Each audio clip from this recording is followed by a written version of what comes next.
everybody to this video lecture series for ethics.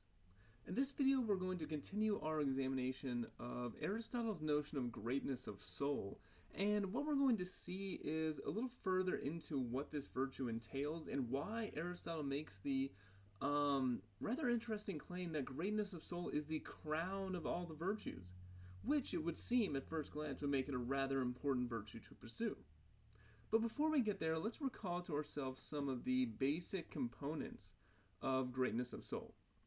So I had this graph last time, and we talked about how for Aristotle, greatness of soul has two basic components. There's a subjective component and an objective component. The subjective component is that the person who has greatness of soul believes themselves to be worthy of great things. And the objective component is that not only do they believe themselves to be worthy of great things, but they actually are worthy of them. And we saw how if you take away one of these components, you get either the excess or deficiency of greatness of soul.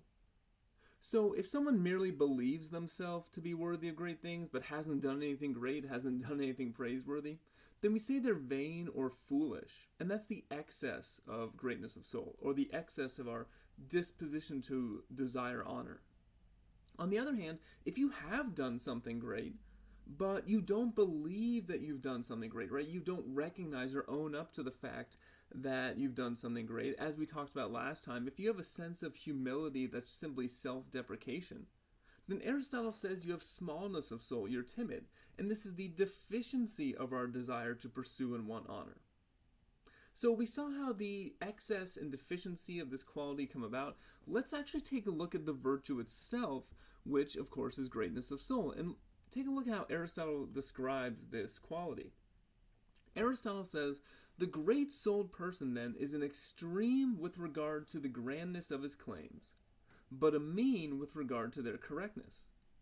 For he reckons his own worth in accordance with his real merit, while the others are excessive and deficient. Okay, so there's a couple things here. First, Aristotle says the person with greatness of soul is a mean with regard to the correctness of his or her claims. So that means because the objective component is present, the person with greatness of soul has done something great, praiseworthy, and wonderful. And the subjective component is there. They believe themselves, they own up and recognize this great accomplishment that they've undergone. But they don't do so in a way that is either self-deprecating or exaggerating or boastful. The degree to which they believe they are worthy of honor is precisely the degree to which they've done something praiseworthy or good. So that's why Aristotle says the person with greatness of soul is a mean with regard to the correctness of their claims. But notice in this passage he says actually there's a sense in which the person with greatness of soul is an extreme. This person is an extreme with regard to the grandness of his claims.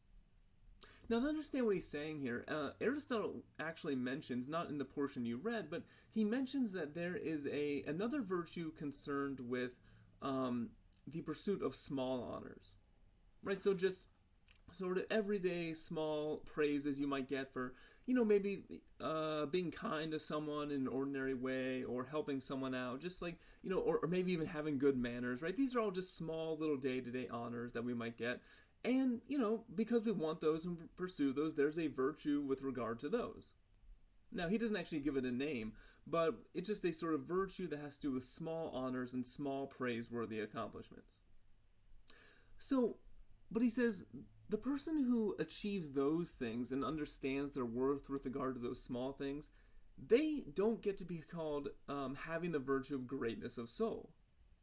Because the great-souled person, again, Aristotle says, is an extreme with regard to the grandness of his claims. The great-souled person, it's not enough that they just understand their accomplishments, but their accomplishments are small. The great-souled person has to have accomplished something great and understand the worth and honor they deserve on the basis of that great accomplishment that they have done. So we see various components coming together here. You've done something praiseworthy. It's a great thing that you deserve praise for, and you own up and recognize your worth with regard to that accomplishment. Okay, so that's greatness of soul. And we're going to get into this idea of the grandness of of one's claim in just a second. But first we should fill out the rest of our graph. So notice that we have a spot on our graph in the bottom right-hand corner for where, what if the objective component is lacking and the subjective component is lacking? So what if you haven't done anything great, but you also don't think you're worthy on that basis? Then, you're certainly not great. You're not the great-souled person. But Aristotle says that we would call you temperate, right? Because you recognize you haven't done anything great, and you're not pursuing the pleasure that comes from trying to make yourself out to be praiseworthy or wonderful or deserving of honor. And so you were able to forgo that pleasure. So Aristotle just calls those individuals temperate, which I suppose is a sort of virtue, but certainly not the grand and great sort of virtue that constitutes the person with greatness of soul, for which the subjective and objective components are both present in the right way. Okay, so what I want to focus on here, however, is this idea that there's now this third requirement for greatness of soul. There are, of course, the subjective and objective components, which we talked about, but there's also this grandness of scale requirement, which I was just hinting at. So he says greatness of soul has to do with great ones, great accomplishments. He says greatness of soul implies grandness of scale, as beauty implies grandeur of body, and small people can be pretty and well proportioned but not beautiful. Now I find this sort of an odd claim, why he thinks, the reason he thinks that small people can't be beautiful but only pretty and well proportioned, I'm not exactly sure why that is, but it does highlight something important in a more general sense, right? The greatness that he's talking about is not something that's necessarily available to everyone in the same way. You have to be a person of superior talents. You have to be a person of superior accomplishments. You can't just have done something right in an ordinary sense. You have to have done something right in a sense that sets you above other people. This is the reason why I said in our previous video, why to some extent greatness of soul can be somewhat discomforting or a little uncomfortable, given that we've grown up in a social context of liberal democracy where there's a real emphasis on equality. Greatness of soul is when you've done something that makes you unequal, superior to others, and you understand your worth in terms of that superiority that you have. And so this third requirement says that you can only be great-souled if you've accomplished something grand and spectacular. But of course the question is then, how do we know what it means for some accomplishment to be a grand or spectacular or superior accomplishment? And what relationship does that superior accomplishment have to morality in a more generally understood sense? Because we might be able to think of examples of someone who is extremely talented and uses that talent for ill.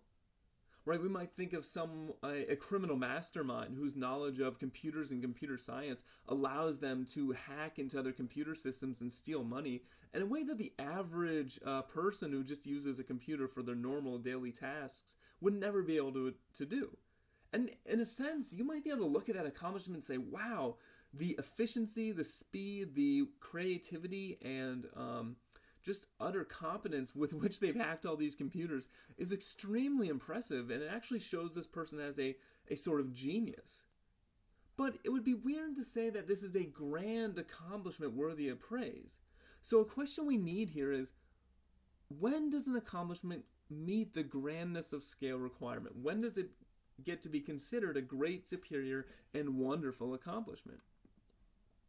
Now, what Aristotle is going to tell us is that there's going to be a close connection between grandness of scale and moral virtue more generally.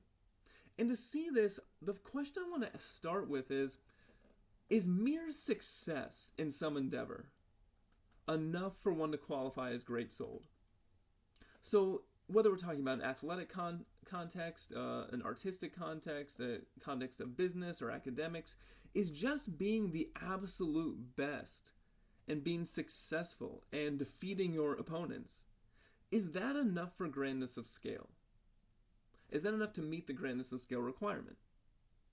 And I think this might be easiest to see if we look at it specifically in an athletic context. And the reason for that is not because it doesn't apply to all the other contexts I just mentioned, musical accomplishments, artistic or business accomplishments, or academic accomplishments. It does apply to all those. But athletics is a sort of context where it's explicitly competitive. That's the purpose from the outset. And honor is explicitly tied into the whole endeavor, right? Those who win the championship, they get the trophies at the end. The whole endeavor is set up around pursuit of honor. So it's worth thinking about, what would it take to have a great or grand accomplishment in the context of athletics? And to give us further context here, I'm going to turn to this article by Michael Austin entitled Magnanimity, Athletic Excellence, and Performance Enhancing Drugs. And one of the things he wants to do in that article is talk about how we should think about athletic excellence and success in virtue of what Aristotle has to say about greatness of soul, or another word for it, which is magnanimity. And the first thing to do here is to just think about, what does it actually mean to be an excellent and successful athlete? What defines athletic excellence? And Austin points out that on a conventional view, he says, the primary, if not sole criterion of athletic excellence is athletic victory. As he continues on, as it has been conventionally understood, then, athletic excellence is the display of skill in defeating one's opponent. So in a traditional or just sort of common sense view, we say, well, yeah, the excellent athletes are those who win. They're the most skilled individuals who are able to defeat their opponents and deserve the championships and trophy and honor that comes at the end of all that. Okay. Now, there's certainly some truth to this, right? It would be very odd to say that anyone could be an excellent athlete or have attained athletic excellence if they were consistently losing, not very skilled, and simply didn't know how to play the game very well.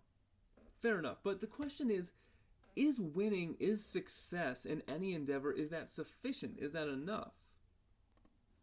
And what Austin argues is that there are actually some powerful reasons to think that winning can't be all that matters, right? There's a sort of classic phrase or saying, it's not about if you win, it's about how you play the game, right? And you might say, well, what do you mean? I mean, isn't the game just set up to determine who wins? Isn't that the point of what we're doing? Isn't that why we've gotten together on this field to play this game in the first place, to see who's the best, to see who's going to win? And to some extent, yes, but I think it also does matter how you play the game. And he gives one example, which doesn't even have much to do with morality. He says, if winning is all that matters in sport, then athletes and teams would constantly seek out inferior opponents in order to increase the probability of victory. So think about this. If really all that mattered was being the winner at the end, then why wouldn't teams in the National Football League just go find the best Pee-wee football teams they could find and just destroy them?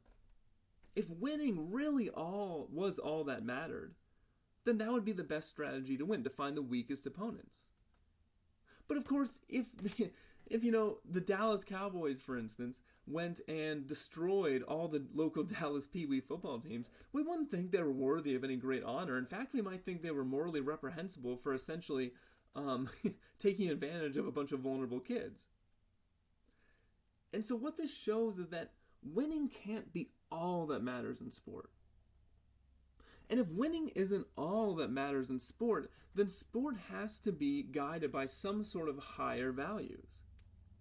And even just within the context of athletics, again, not really appealing to morality per se, one of those higher values, one of those higher virtues might be the development and striving to achieve a higher level of athletic skill. If the Dallas Cowboys simply beat all the local Pee-wee football teams, it's not just that they would have produced a very boring game, that they would have been playing down to a level of competition that would just make it seem pointless. They also wouldn't be pushing themselves to be any better. And we might say one higher value of athletic competition, of athletic endeavor, is to make everyone who is in it better, to push everyone's skills. And that's why, to some extent, even if you lose, you can still be successful. If you have a hard-fought game where you give it everything you've got and you had to match the opponent's skill and push your own skills and you became better as a result, sure, you would have liked to win. That would have made it better for you, but you can still be successful even in a losing effort. So there seems to be some warrant to the idea that winning isn't all that matters. If winning was all that mattered, then why not just cheat? Why not just break the rules? If you can get away with it, if the referee won't see. But there's a sense in which you haven't really won, and that's not just being declared the winner at the end isn't what really matters. It's deserving to win. And remember, this is part of greatness of soul. It's not just being recognized as being worthy of something great or thinking you're worthy of something great. It's actually being worthy of something great. So you can't cheat, and also you must pursue the higher ideals of that endeavor. And Austin gives another example of this, which shows that in addition to a higher ideal of sport being the co-development of everyone involved in the game, there might be some serious considerations of moral virtue that are also involved in sport. And he gives this example of this race between John Landy and Ron Clark. So he describes it in his book, The Perfect Mile. Neil Bascom chronicles the competition of these men, Roger Bannister, John Landy, and Wes Santee, to be the first person to run the mile in less than 4 minutes. Bannister's success as the first man to break the 4-minute barrier is well known, but another feat of excellence was accomplished by the Australian runner John Landy 2 years after Bannister's record run and subsequent defeat of Landy in a head-to-head competition at the 1954 Empire Games in Vancouver. During the mile race at the 1956 Australian Championships, Landy was running in third when the second-place runner Ron Clark fell to the track as a field of runners jockeyed for position roughly halfway into the third lap. Now, so this runner Ron Clark falls down, apparently injured. All the other runners push on. Landy, who's running just behind him, what does he do? So as the runners push on, Landy stopped and checked to see if Clark was severely injured. Despite an injury to his arm from Landy's spikes, Clark said that he was fine and took off after the field. Although he had lost 7 seconds and 40 yards, Landy began to sprint in pursuit of the leaders. By the first turn of the final lap, he had gained back 25 yards, and during the last turn, he sprinted past the leader to win the race by 12 yards. And so here's a picture. Landy went back to help Ron Clark. He lost time, but ultimately was able to catch up and win the race anyway. So what is the point of this example? Well, Austin thinks that this demonstrates this moral view of athletic excellence, where athletic excellence also requires moral excellence, where there is a more substantial idea of virtue that is required to really be an athletic success or achieve athletic excellence. He says Landy's actions demonstrate two kinds of excellence, athletic and moral. It is just as clear that Landy's behavior is demonstrative of moral excellence, insofar as he was willing to sacrifice victory in order to come to the aid of a fellow athlete. And a journalist at the time, he says, reported this race as Landy's greatest triumph, even though it wasn't his fastest time. Right? This was not his fastest mile time by a long shot. He had at one point broken the 4-minute barrier in the mile. But this reporter said this was Landy's greatest triumph. And Austin says, look, if Landy had merely won the race, the events of that day would have had much less value, all else being equal. This shows that conventional athletic excellence has very little value relative to moral excellence. If via a brief thought experiment all the moral excellence is removed from Landy's race but he still wins, there's very little value that remains. So let's say Landy had won the race. It wasn't his best time, but he won the race. He hadn't had this event where he went back and helped a fellow competitor. Would anyone have remembered this event? Would anyone have thought about it very much? In the immediate aftermath, sure, he would have been honored, he would have received the trophy or whatever for winning, but it wouldn't be remembered in the way it still is. And so what Austin thinks this shows is that to truly achieve athletic excellence, it has to be guided by a higher moral ideal of virtue. The sort of virtue that, in fact, Landy showed in this race. So it would rule out things like cheating, even if you knew the ref wasn't going to catch you. And it might mean that you sometimes risk winning. You risk victory in order to do what is morally right, in order to perform an action which will inculcate habits of virtue. Now, to make this point even clearer, Austin also considers another example of a wide receiver in the National Football League named Terrell Owens, who on any possible, and actually he's a perfect example for this because he was recently inducted to the Hall of Fame, but there was a lot of controversy about whether Owens should be allowed to be in the Hall of Fame, given the way he was not the best teammate, showed a consistent lack of moral virtue. Here are just some examples: fighting with other people on the field, showing off, holding a weird press conference when he was in the middle of a contract dispute, all things Owens was notorious for. Now, of course, what's interesting is that no one would possibly doubt that Owens was one of the most talented wide receivers to ever play the game. And his numbers and his accomplishments on the field speak for themselves. And so, but what Austin says about Owens is that even if Owens is one day a member of a championship team, he'll receive much less honor than he would if he had exemplified moral excellence, and rightly so.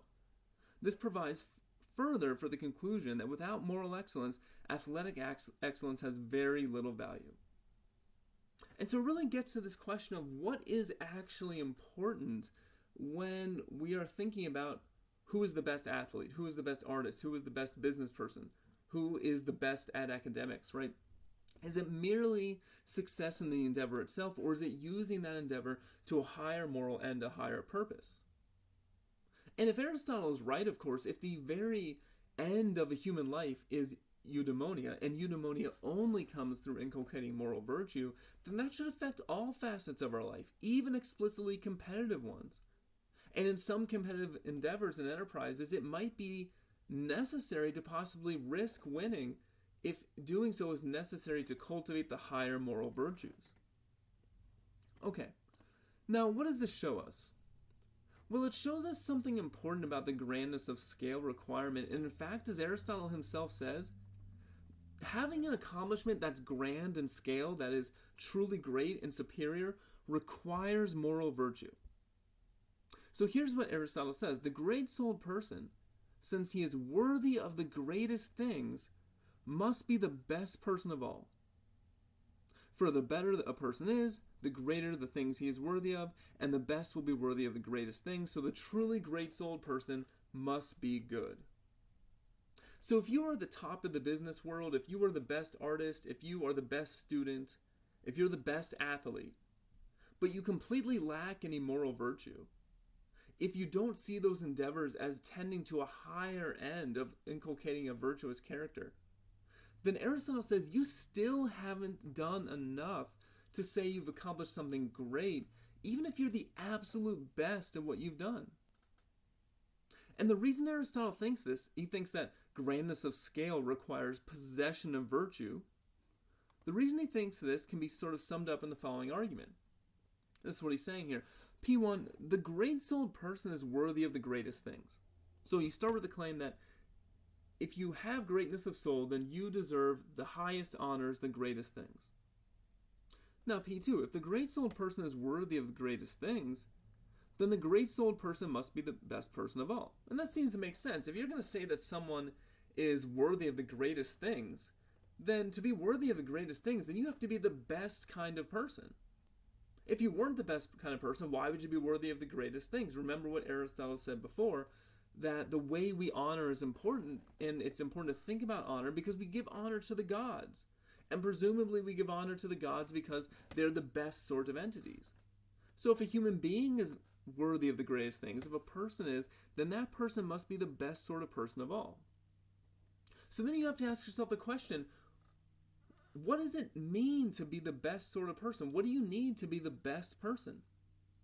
And as I have here in P3, a person can only qualify as the best person of all if, in addition to being great, in addition to having done something of superior excellence and understanding your worth with regard to that accomplishment, that person also must be good. And the conclusion here is that the great-souled person must be both great and good. And you might first wonder, well, what does that mean? What's the difference between greatness and goodness? And I think the way I would explain it is to go back to that original, in the previous video I outlined 3 kinds of virtues: benevolence, justice, and greatness. And greatness, again, has to do with pride, ambition, seeking a superior achievement. But I think justice and benevolence would fall under goodness. We'd say a good person takes into account the interests of other people, cares about other people, is committed to the fundamental equality and equal rights of all, and treating other people fairly. So this is why, for Aristotle, it's such a rare and great achievement to have greatness of soul, because it not only involves greatness, but only goodness. And a way to think about this is that greatness of soul involves all the other virtues. Again, greatness in every virtue would seem to be a characteristic of a great-souled person. Nor would he be worthy of honor if he were bad, since honor is the prize of virtue, and it is conferred on those who are good. So if you have greatness of soul, then you are worthy of honor, of course. But that means if you're going to truly be worthy of the greatest honors, you also need all the other virtues. You need to be just, generous, temperate, courageous, have an even temper, and be truthful and honest, and all the other virtues. In a sense, what Aristotle is showing you with greatness of soul is really a vision of human perfection. It's a person of superior blessings and talent who uses those talents well to achieve things other people can't, but at the same time does so with justice, generosity, temperance, and all the other virtues. And one question you might ask yourself here is, that certainly is a wonderful vision, but is it possible?